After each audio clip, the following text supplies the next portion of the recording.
Welcome to Day 2 of the Indoor Track and Field Championships in Winston-Salem, North Carolina. Still, several result sheets waiting to be posted before the meet is through. But we start with Day 1 footage. Why? Because the results of this race unclear until Day 2, the women's 5K. Megan Costanzo and the rest of the pack even early on. Eventually, the race becomes a bit more chaotic and the participants sporadically scatter throughout the track. Costanzo falls into the middle, so this ending does not affect her quite as severely. Who it does affect, though, are the leaders. Lucy Cheadle of Washington University is held up by the confusion as the official signaled the bell lap 1 lap too early. Amy Reagan of Stevens Institute also slows for the moment, but continues to run. Who this affects the most is Sophia Meehan, who thinks she's done, but she's not.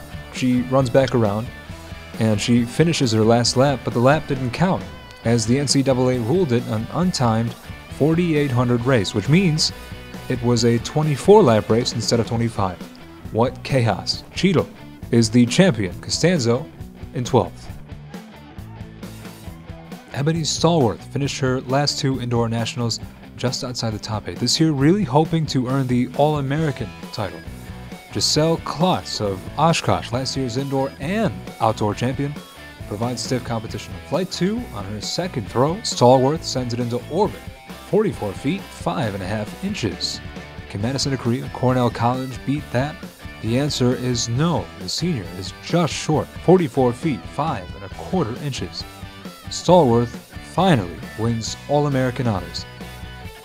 Sheree Reeves of Concordia Moorhead was absolutely dominant, taking first place thanks to this throw of 48 feet, 3.25 inches. This did not stop Stallworth from posing on the podium, though. As long as you can be named All-American, that's what was my goal. So I was really thankful and grateful that I was able to be an All-American in my first indoor. That's my senior year, so it's a great to end with that nice bang. Coach Armstrong just told me just keep going for it, get after it, and like literally fight for it. If you want it bad enough, you'll get it. So I really wanted it. So that was amazing, and I know I had Coach Carey and them and everybody cheering for me. I heard everybody, so that was really amazing. Yesterday, Madison Renfro qualified for the 60-meter final with the 7th fastest time of 8.83 seconds. Unlike Day 1, she begins Day 2 in lane 1. Renfro said afterward, quote, "You run the same in whatever lane you're in. Here's proof she really feels that way. A good jump out of her block and briefly moves ahead of most of her competition. But eventually, Adriana Wright of Lehman busts ahead for first place at 8.45 seconds. Renfro annihilates her Day 1 time with a Day 2 time of 8.59 seconds. Good for 4th and a school record time. So she and Coach Tom Roderick can breathe easy because Renfro is an All-American.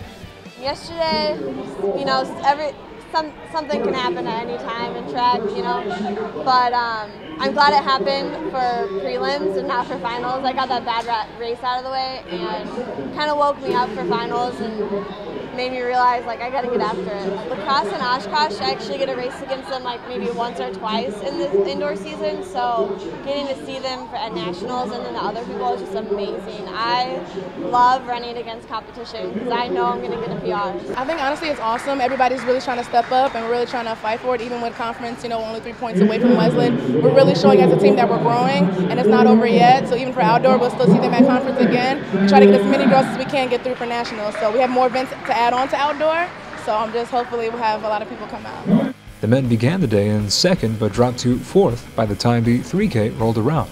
Grant Winthizer and Jake Campbell of St. Olaf breathing down their necks and vying for the 3K is Travis Morrison, who won the 5K on Day 1. Grant Winthizer steals the lead early on. Travis Morrison pulls up to 5th as the race moves along, with Winthizer still ahead, and Winthizer's lead would only widen. Morrison still in 5th, just ahead of Whitewater's DeJuan Miller, who would eventually finish 6th. With Winthizer ahead by so much, you'd never guess someone could pass him up with such a monstrous lead, with only 1 lap left, but it happened. And of all people, it's his teammate, Campbell, who snatches first place at 8 minutes, 10.55 seconds. Winthizer strolls in at 2nd, 8 minutes, 11.29 seconds. And 3rd is Eau Claire's Josh Thorson. He completes the 3K at 8 minutes, 11.80 seconds. Morrison, he won't be upset with 4th. A solid outing overall at 8 minutes, 15.42 seconds. teammate Aaron Sabat finishes 9th overall. But the 1-2 finish for St. Olaf would move them up into the top 4 and knock NCC out of trophy contention as the Cardinals finish 5th overall.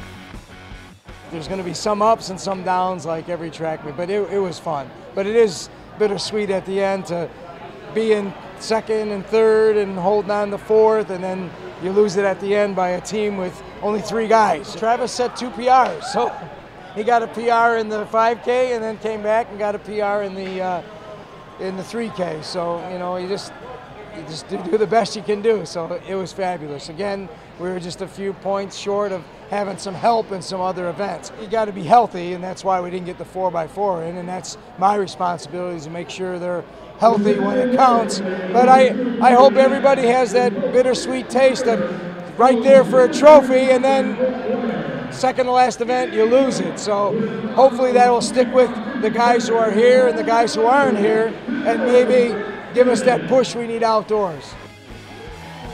With day 2 in the books, it's Wisconsin-Eau Claire, who didn't score a point in the 4x4, still taking first overall on the men's side with 62 points, which vaults the Blue Golds to their first ever indoor national championship. 3 event national champions for Eau Claire, 3.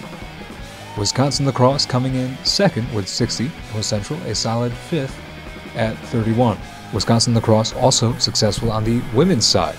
Top spot thanks to a win in the 4x4 and 55 total points. Oshkosh in second at 49.